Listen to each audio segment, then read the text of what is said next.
ہمیں تو اور کچھ پتہ نہیں، لیکن اتنا پتہ ہے کہ انور شاہ صاحب سے جب بات چیت کرتا تھا تو حضرت شاہ صاحب ویسے لیٹے رہتے تھے، لیکن جب اقبال بات چیت کرتا تو بیٹھ جاتے تھے اور فرماتے تھے آپ کے سوال کے احترام میں بیٹھنا پڑے گا۔ ادریس کاندیلوی مرحوم کا بیان ہے کہ حضرت شاہ صاحب نے فرمایا دارالعلوم دیوبند میں مجھ سے کسی نے اتنا علم حاصل نہیں کیا جتنا اس نوجوان نے حاصل کیا۔ غضب کا حافظہ تھا اقبال کا بہت بڑا۔ اور اس نے بھی کہا انور شاہ صاحب کو دیکھ کر کے میرا جو ذہن تھا کہ مولوی جاہل ہوتے ہیں وہ ٹوٹ گیا، ختم ہو گیا۔ اب مجھے پتہ چل گیا کہ سارا جہان جاہل ہے، صرف انور شاہ عالم ہے۔ اقبال سے کسی نے پوچھا زندگی کے کیا خوشیاں ہیں؟ انور شاہ صاحب جیسے عالم کو دیکھا ہے۔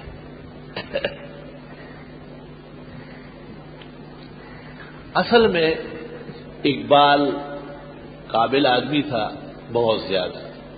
جب یہ مصر وغیرہ ملکوں سے ڈاکٹریٹ وغیرہ کر کے آیا، مرزائی بہت خطرناک ہے، اور چٹ پٹ پہنچ گئے اس کے پاس۔ اور انہوں نے کہا جدید تقاضوں کے مطابق، جدید دنیا کے ساتھ ہم رنگ بنا رہے ہیں، جو آج کل ہمارے مزلل صاحب کہتے ہیں مزلل، کہ اسلام کو جدید تقاضوں کے مطابق بنانا ہے اور روشنی والا مذہب دکھانا ہے، یہ سب مرزائیت ہے نا، سب قادیانیوں کی باتیں ہیں۔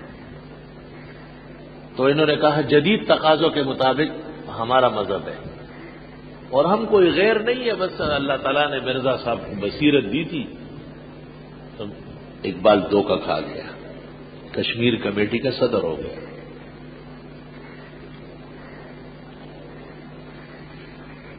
مولانا انور شاہ صاحب کو پتہ چل گیا۔ آپ نے کشمیر کے راجا کو خط لکھا کہ آپ مسلمان ہیں اور کشمیری مسلمان ہیں، آپ بروز محشر اللہ کو کیا جواب دیں گے کہ آپ کی نگرانی میں ایک قادیانی کمیٹی بنی ہے اور اس میں مرزائی مسلمانوں کو بہکار ہے۔ تو کشمیر کے راجا نے شاہ صاحب کا خط اقبال کو دیا، کیونکہ یہ اس کمیٹی کا صدر تھا۔ اب بڑے بڑے لوگ ہندوستان کے، مولانا شوکت علی وغیرہ، یہ سب مرزائیوں کے ساتھ ہو گئے۔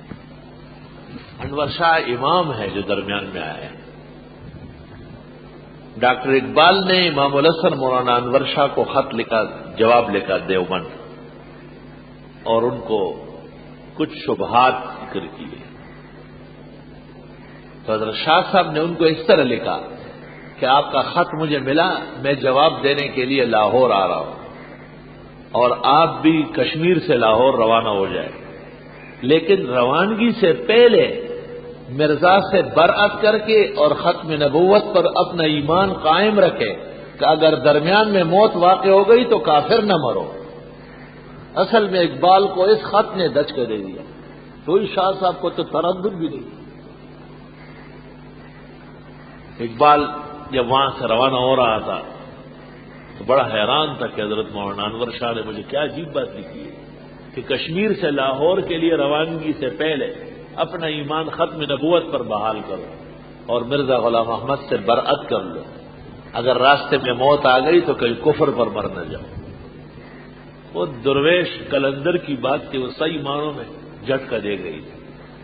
قادیانیت کو تو کھیڑ کے پھینک دیا تھا اس نے۔ جب لاہور آئے اور حضرت شاہ صاحب سے گفتگو ہوئی، سوال جواب ہوا،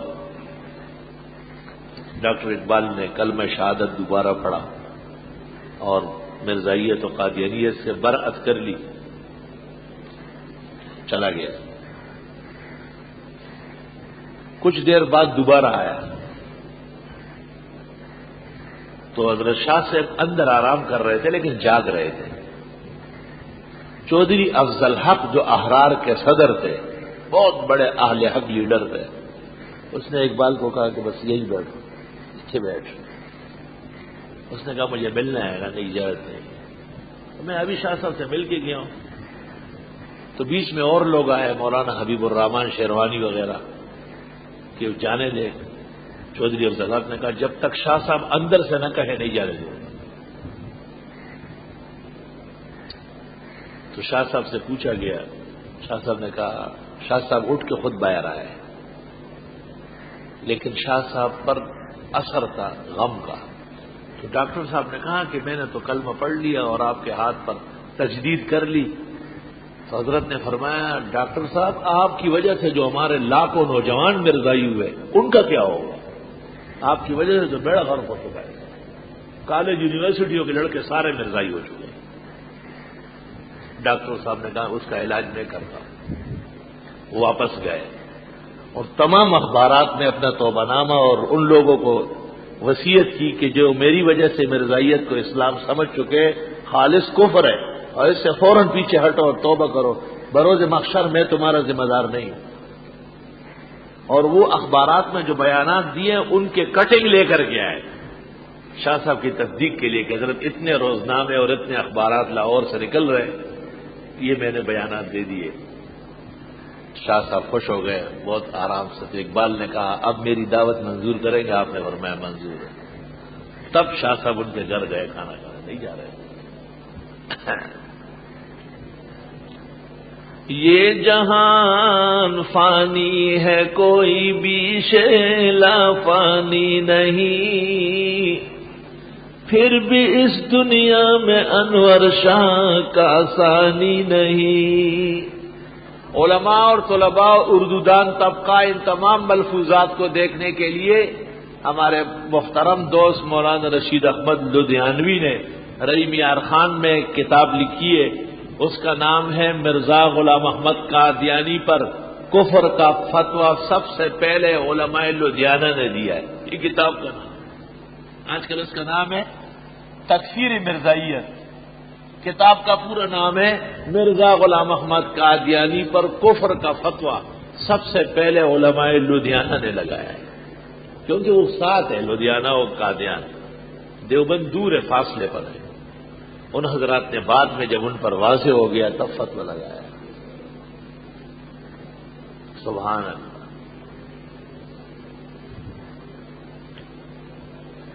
تو شاہ صاحب رحمت اللہ علیہ اکثر فرماتے تھے کہ اقبال کے سوالات سے دل خوش ہوتا ہے. اور وہ بیشتر سوالات جو کرتا تھا وہ یا فلسفے سے متعلق یا مکافات و مجازات سے متعلق. یاد رکھیں.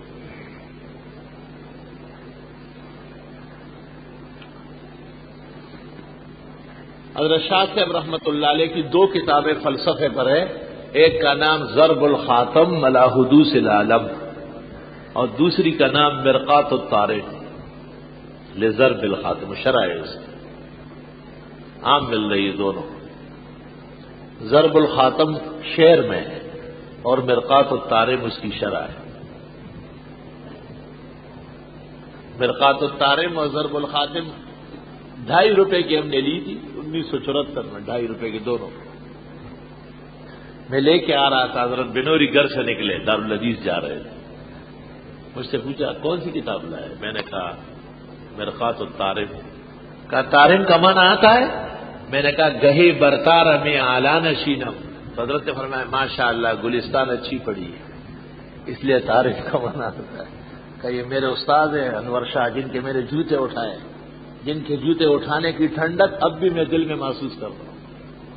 اور حضرت دارالحدیث جاتے ہوئے آپ دیدہ ہو گئے صرف کتاب کا دیکھتے. شیخ سے ایسی کامل عقیدت توبہ توبہ مثال نہیں. ہمارے حضرت فرماتے تھے کہ میں اپنے استاذ کا ابو ہریرہ ہوں.